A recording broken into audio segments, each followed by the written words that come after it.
I'm not feeling too well again, and if my voice sounds raspy, I'm sorry.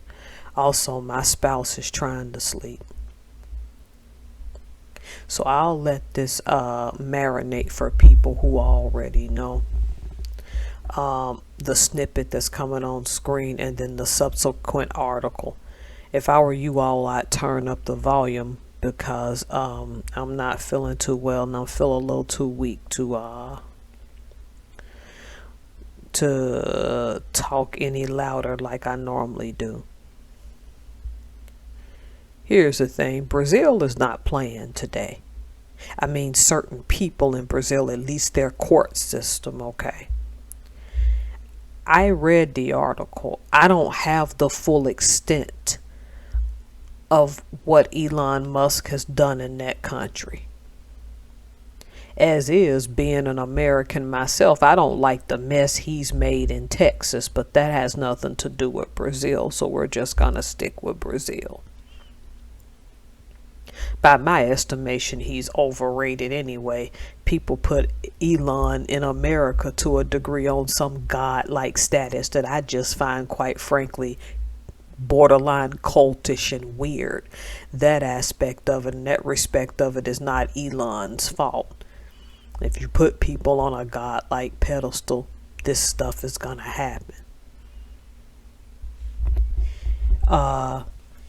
So I was lying in bed, not feeling well, looking at YouTube, which is not banned in Brazil, and it's reported that X, formerly known as Twitter, which I've never had either because I've never cared for Twitter before Elon took it over, never had an account and never will.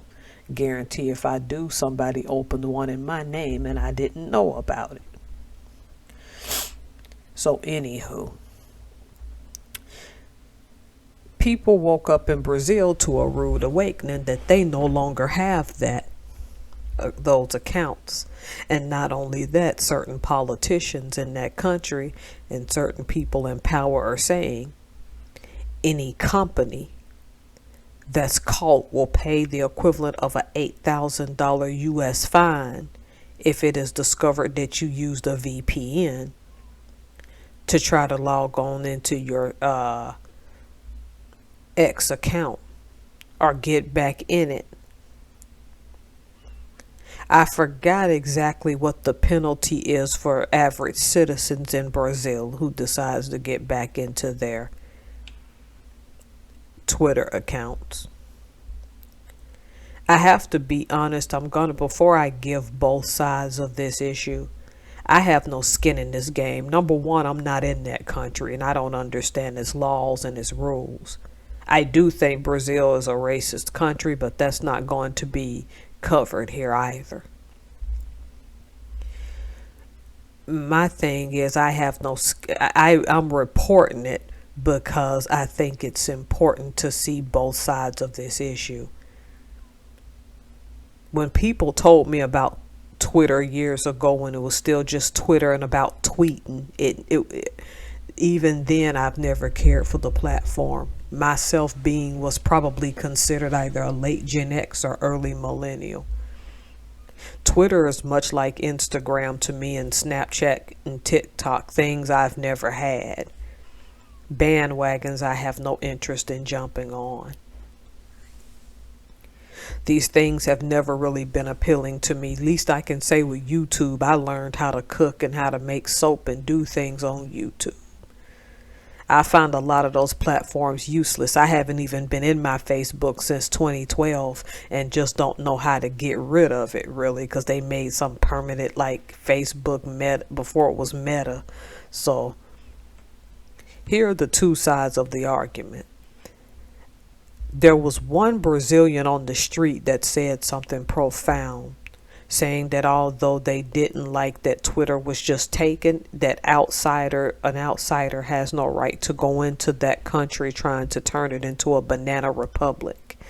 And the idea that outsiders would come in there and do what they want to do is not right. And that person is right. If the ideal is that you're going to tell a country how they're going to run things and how they're going to do things, That's not how this works. You're sitting on your iron throne in the United States. You don't have a right to tell Brazilians how to run their country. Like I said, I can't derive what Elon has done. I know this got brought up by a person I'm subscribed to.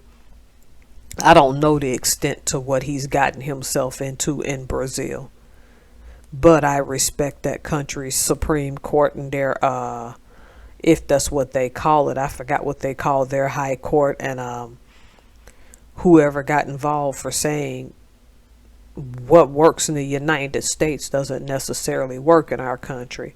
If anything, I would think that'd be common sense.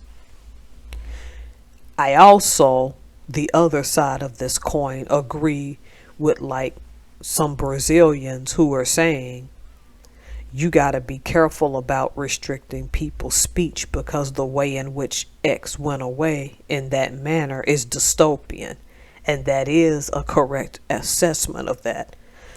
Some young lady saying that she feels disconnected from the world, though they still have Facebook and YouTube and TikTok in that country.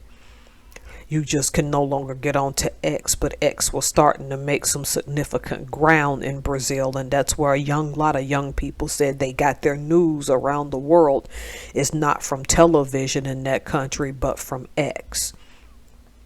So X stood to lose significant amount of revenue. There are also a lot of non-profits operated through X, only to come and find that they can't get into their non-profits that they've set up on X. I would also think this is an issue for anyone who's Brazilian, that Twitter was either the way or one of the ways in which they made revenue, either as a side hustle or as their living as a social media content creator. To wake up and instantly see your page gone and that you're being part of politics that you don't care about has to be deafening, because this is how you make your money.